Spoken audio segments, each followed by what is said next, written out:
Probably the big centerpiece of part one is the big Wonder Woman Superman fight that takes place in the second act.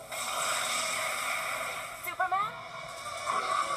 This goes back to taking a hint from the comics. There was a large size comic that came out in the 70s. It was Wonder Woman versus Superman. It was basically, you know, a kind of a hokey reason for them to get together and fight. Diana! What? That's something that comic book fans have a tendency to talk about amongst themselves anyways, is, you know, you're always wondering, you know, well, you know, who's stronger or who would win in a given fight. You know, it's like, oh, if Plastic Man and Elongated Man fought, you know, who would win? So we thought that'd be really fun to do. And came up with what I think is a pretty clever way of getting them to fight each other without knowing that they're fighting each other. What have you done with Superman? I know some of the fans on the internet were saying, well, how could Wonder Woman, you know, beat Superman? She doesn't actually. We never actually come down and say, you know, what exactly their respective power levels are.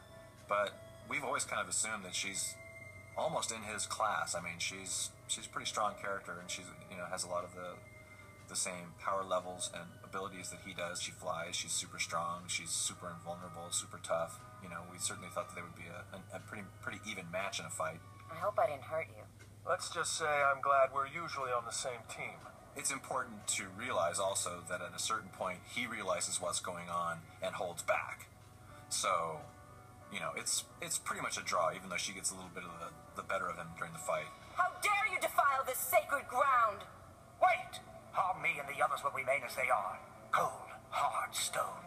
The Felix Faust character originated in the comics, especially on the Justice League show. We never wanted to create brand new villains that didn't exist before, because the history of DC Comics goes back, you know, 60 some odd years, and there's such a wealth of material there. There's so many different villains and so many different kinds of villains that, you know, you pretty much never ever have to create a brand new villain out of whole cloth.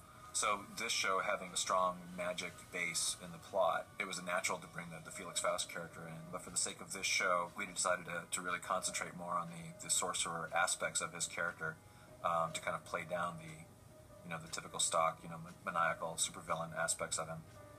So we played him more of as a demented scholar, you know, who's digging into the history of sorcery and, you know, trying to gain something that'll give him, you know, unlimited power. Back already, and with hours to spare.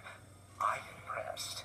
We had, you know, great luck in casting the show. Robert Englund, you know, everybody's favorite mass murderer, Freddy Krueger, was available to play Felix Faust for us, and he was great. He was real creepy and menacing without being an over-the-top cartoon supervillain. The relics will soon be here. I feel it in my bones. And then, Lord Hades, the world will be ours.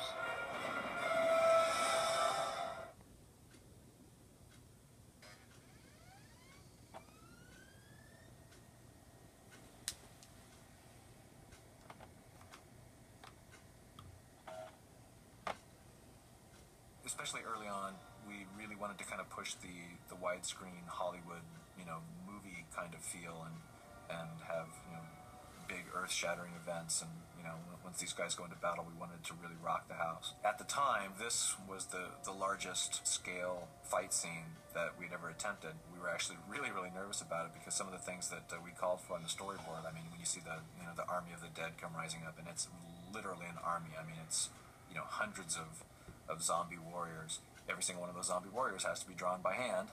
And so we were very, very nervous that the show would just fall apart animation-wise. You know, we looked at the board and went, wow, this is going to be great, but can they animate all this?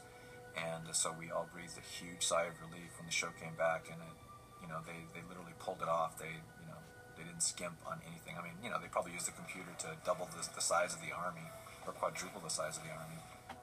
But there's a whole lot of pencil mileage going on in that big action set piece. You didn't tell me you had a daughter.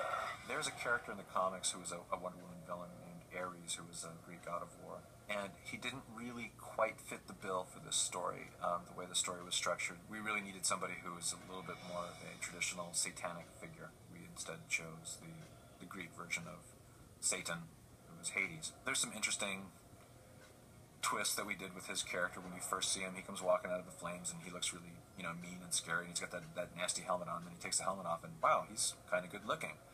and then his true nature is revealed later on. So I thought that was an interesting twist. Not a day has passed that I haven't longed to feel the sweet touch of living flesh again. We'd worked with John before, and he's a great guy and obviously a terrific actor. And he'd just come back from New Zealand from shooting the Lord of the Rings movies, and he had an opening in his schedule and was happy to come in and work with us. He really brought a real nasty edge to this character. It's interesting because he normally plays good guys in movies, from the Indiana Jones movies and the Lord of the Rings movies. Bow to me, mortals! So he really got to really twirl his mustache a lot in this one, and pretty much hit it out of the park.